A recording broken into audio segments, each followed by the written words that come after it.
감사합니다. 오늘 하나님께서 우리에게 주시는 말씀은 에베소서 3장 1절에서 7절까지 말씀입니다. 에베소서 3장 1절에서 7절까지 말씀, 우리 아이월시 170면에 있습니다. 에베소서 3장 1절에서 7절 우리 함께 한 목소리로 봉독하겠습니다. 이것은 하나님의 말씀입니다. 이러므로 그리스도 예수의 일로 너희 이방인을 위하여 갇힌 자 된 나 바울이 말하거니와 너희를 위하여 내게 주신 하나님의 그 은혜의 경륜을 너희가 들었을 터이라. 곧 계시로 내게 비밀을 알게 하신 것은 내가 먼저 간단히 기록함과 같으니 이것을 읽으면 내가 그리스도의 비밀을 깨달은 것을 너희가 알 수 있으리라. 이제 그의 거룩한 사도들과 선지자들에게 성령으로 나타내신 것 같이 다른 세대에서는 사람의 아들들에게 알리지 아니하셨으니 이는 이방인들이 복음으로 말미암아 그리스도 예수 안에서 함께 상속자가 되고 함께 지체가 되고 함께 약속에 참여하는 자가 됨이라. 이 복음을 위하여 그의 능력이 역사하시는 대로 내게 주신 하나님의 은혜의 선물을 따라 내가 일꾼이 되었노라. 아멘. 이방인을 위한 사도 바울이라는 제목으로 말씀을 나누겠습니다. 에베소서를 묵상하고 있습니다. 바울은 지금까지 구원과 또 교회에 대해서 설명했습니다. 은혜로 받는 구원, 사람의 공로가 아니라, 사람의 노력이 아니라 은혜로 받는 구원, 그리고 선물로 받는 구원에 대해서 설명하면서 유대인들뿐만 아니라 이방인들도 이렇게 구원받는다. 또 정반대로 이방인들뿐만 아니라 유대인들도 이렇게 구원받는다. 그렇게 구원은 하나님의 선물이며 또 그 누구도 자랑할 수 없는 거다. 내가 먼저 받았다. 또 내가 더 많이 받았다. 뭐 이런 것 자랑할 수 없는 거다. 하나님께서 자격이 있어서 주시는 것이 아니고, 만약 자격이 있어서 주시는 거면 내가 자랑할 거리 되겠지만, 자랑할 자격이 있어서 주신 게 아니라 그저 은혜로, 그저 자격 없는 우리들에게 선물로 주신 거기 때문에 자랑할 수 없다. 이렇게 구원에 대해서 설명했습니다. 그렇기 때문에 교회는 어떤 곳인가 하면, 교회는 유대인이 더 우월하고 이방인이 더 아래에 있고, 또 이방인들에게 더 많이 주시고 또 유대인들에게 조금 주시고, 이렇게 차별이 있거나 이렇게 나누어지는 곳이 아니라 유대인과 이방인이 하나 되는 곳, 그곳이 바로 교회다. 함께 지어져가는 그런 건축물과 같은 곳이 교회다라고 설명하고 있습니다. 우열이 있을 수 없습니다. 구원 안에서, 은혜 안에서 그저 연합되어야 한다라고 바울은 가르치고 있습니다. 오늘 본문에서도 계속해서 바울은 이 부분을 강조합니다. 하나님은 이방인들을 차별하지 않으셨다라는 것입니다. 차별하지 않으실 뿐만 아니라 이방인을 위해서 특별히 자신을 세우셨다, 이렇게 말하고 있습니다. 우리 1절 말씀 우리 함께 읽어보겠습니다. 같이 읽겠습니다. 이러므로 그리스도 예수의 일로 너희 이방인을 위하여 갇힌 자 된 나 바울이 말하거니와. 아멘. 바울은 다시 한번 자신을 소개하고 있습니다. 이미 서신을 시작하면서 1장에 자신의 부르심에 대해서 일러두었습니다. 자신에 대해서 소개한 적이 있다라는 거죠. 에베소서 1장 1절에서 바울은 자신이 하나님의 뜻으로 말미암아 세움받은 예수 그리스도의 사도다, 이렇게 자신을 소개하고 있습니다.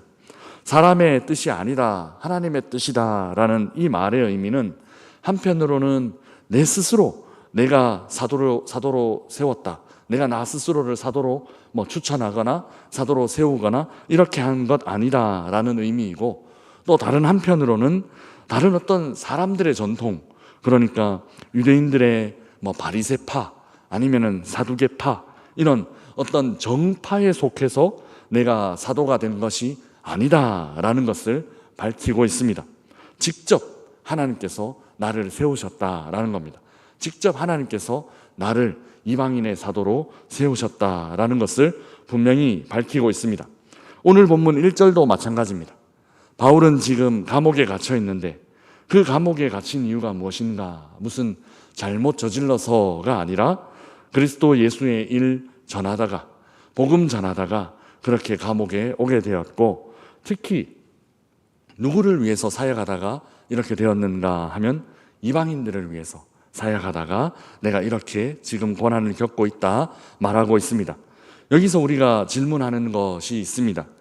예수님을 믿고 하나님 위해서 사역 시작하면 좋은 일만 생겨야 하지 않나? 뭔가 이전에는 막 꼬여 있다가도 내가 헌신하고 내가 하나님 사역 감당하면 뭔가 꼬였던 게 막 다 풀리고 막 문제됐던 것도 다 해결되고 그렇게 돼야 되지 않나? 우리는 그렇게 생각하곤 합니다.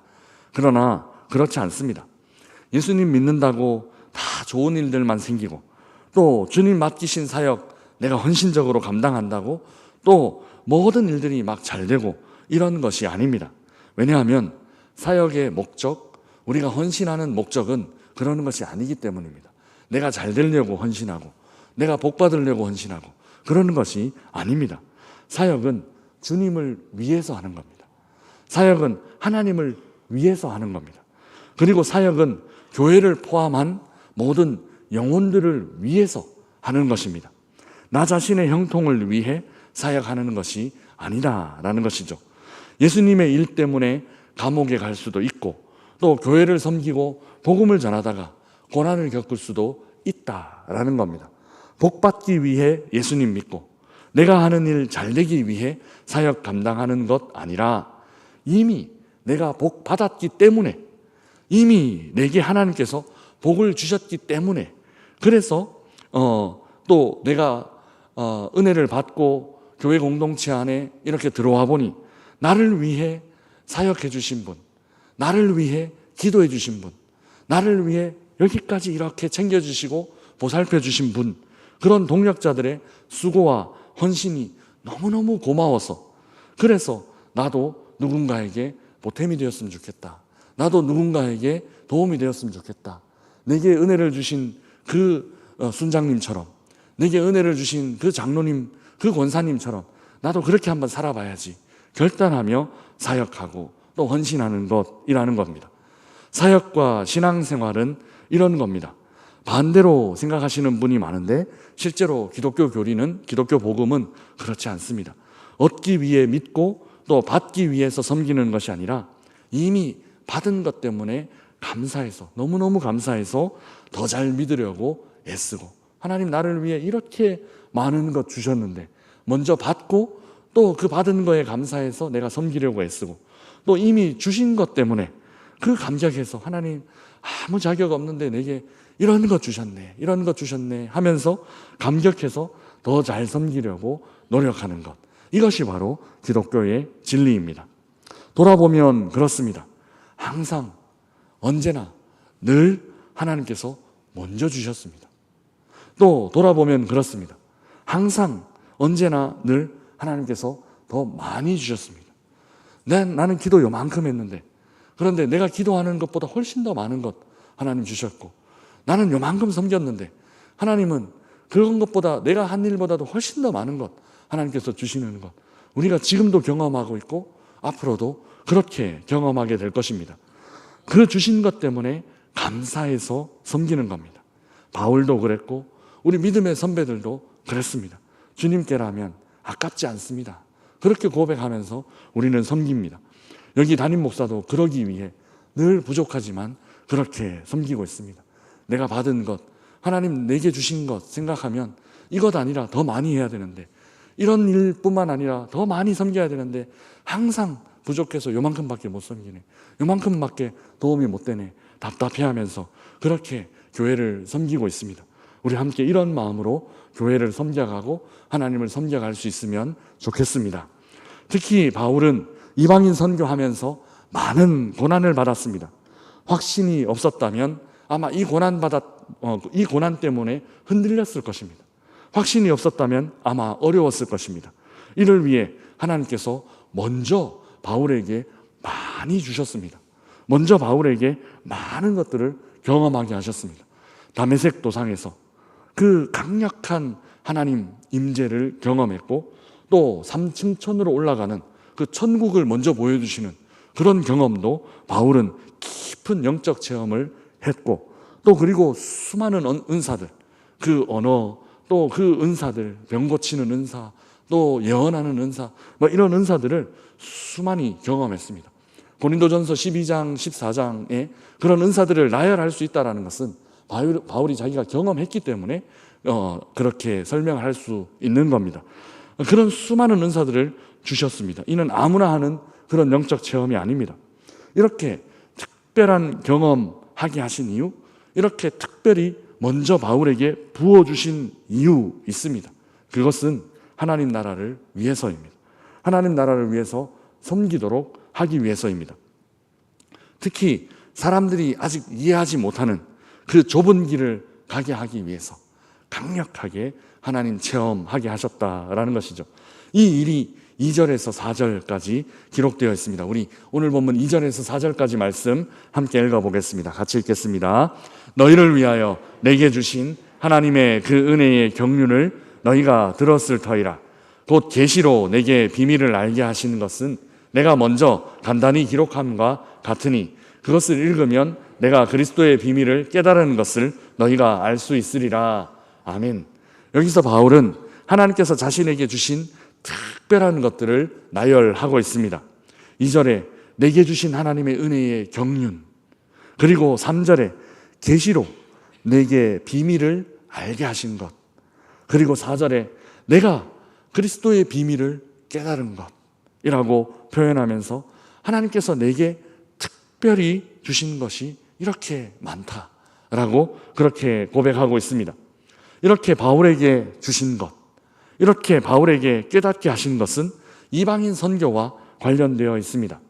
앞선 2장의 앞부분에서 유대인과 이방인이 함께 지어져 가는 것이다 라고, 원래 하나님께서 원하시는 것이 바로 이런 모습이다, 이것이 교회의 참 모습이다 라고 설명하고 있습니다. 바울은 이미 다메섹으로 가는 길, 그 길 위에서 부르심을 받을 때에 이방인 사역에 대한 분명한 소명을 받았습니다. 바울이 만약 예루살렘 교회나 안디옥 교회에 정착해서 사역했더라면 아마 그 교회들은 좀 더 안정되고 더 부흥했을 수도 있을 겁니다. 베드로는 성경에 강한 사람은 아니었습니다. 열심히 읽고 또 예수님의 수제자였지만 성경에 막 아주 탁월한 그런 사람은 아니었습니다. 근데 바울은 다릅니다. 바울은 성경을 그저 몇 방 며칠 얘기할 수 있을 정도로, 성경을 그저 앉은 자리에서 그저 술술술술 설명할 수 있을 정도로 성경에 특별한 사람이었습니다. 그런데 하나님은 그렇게 정착해서 교회를 섬기게 하지 않으셨습니다. 사람마다 사용하시는 곳, 또 사용하시는 방법이 다릅니다. 바울은 이방인들을 중심으로 사역하시려고, 선교하려고 특별히 부르셨습니다. 처음부터 아예 그 목적 갖고 부르셨습니다. 그래서 바울이 받은 그 계시의 비밀들, 그 바울이 체험한 그 신비로운 여러 가지 체험들은 모두 이방인 선교를 위한 밑거름이 되었습니다. 강력한 확신을 위해 그 어떤 경우에도 흔들리지 않도록, 심지어 감옥에 가더라도 흔들리지 않도록 하기 위해 하나님은 강력한 은혜, 강력한 체험을 주셨다라는 것입니다. 그래서 바울은 매우 파격적인 생각을 전합니다. 그 파격적인 생각이 무엇인가 하면 이방인들도 동일한 상속자다, 이방인들도 동일한 교회의 지체다라는 것입니다. 우리 6절에 그것이 기록되어 있습니다. 6절 우리 함께 읽어보겠습니다. 이는 이방인들이 복음으로 말미암아 그리스도 예수 안에서 함께 상속자가 되고 함께 지체가 되고 함께 약속에 참여하는 자가 됨이라. 아멘. 예수님은 막힌 담을 허무셨습니다. 유대인과 또 이방인 사이에 막힌 담을 허무셨습니다. 이를 통해 이방인들을 어떻게 만드셨는가 하면 함께 상속자가 되고 함께 지체가 되고 함께 약속에 참여하는 자가 되게 했다라고 말합니다. 드라마 같은 데를 보면 그 어머니가 다른 자녀들이나 아니면은 나중에 이제 들어온 자녀들이나 이런 자녀들이 얼마나 차별을 받습니까? 함께 상속자가 되는 거에 어떻게든 못하도록 막 이런 암투 같은 것들이 일어나고 권모술수 같은 것들이 있습니다. 그런데 바울은 지금 여기서 이방인들, 유대인들에게 어떻게 말하고 있느냐면 함께 세 번이나 함께를 말하고 있습니다. 차별이 아니라 동등하다, 말하고 있고 분열이 아니라 하나 되어야 한다라고 말하고 있습니다. 교회는 이래야 합니다. 배타적인 생각이나 우선권, 특권 주장하는 것은 그 복음의 참된 본질이 아닙니다. 희생과 헌신을 통한 섬김과 나눔, 기독교의 그 핵심 진리, 복음의 본질은 바로 이러는 것이다. 희생하고 섬기고 남을 나보다 더 낮게 여기고 더 높은 곳에 올려주고 나보다 늦게 교회에 왔지만 교회에 온 시간은 그렇게 짧지만 그래도 당신 교회 안으로 들어와서 함께 사역합시다.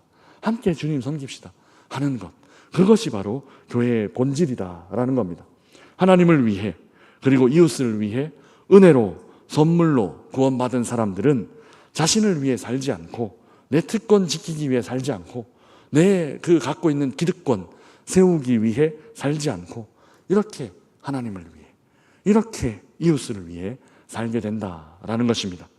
사랑하는 명선의 가족 여러분, 이방인들이 함께 상속자가 되고 함께 지체가 되고 함께 약속에 참여하게 된다는 생각은, 이 생각은 얼마나 파격적이었는가 하면 바울이 감옥에 갇힐 정도로 파격적이었습니다.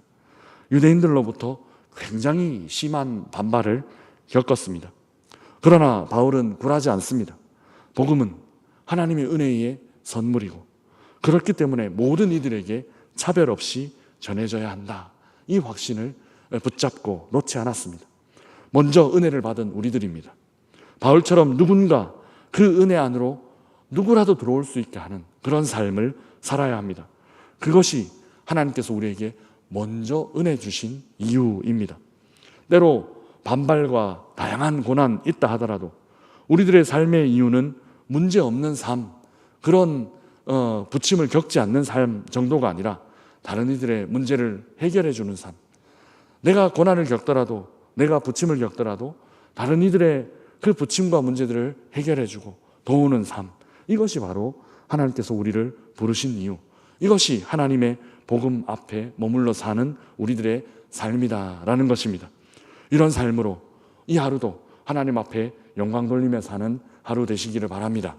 기득권을 지키기 위해서가 아니라 복음 전하기 위해서, 기득권을 세우기 위해서가 아니라 다른 사람들이 우리 공동체 안으로 마음껏 이 하나님 품 안으로 들어오게 하기 위해서 그렇게 하나님 앞에 영광 돌리며 사는 오늘 하루 되시기를 주님의 이름으로 축복합니다.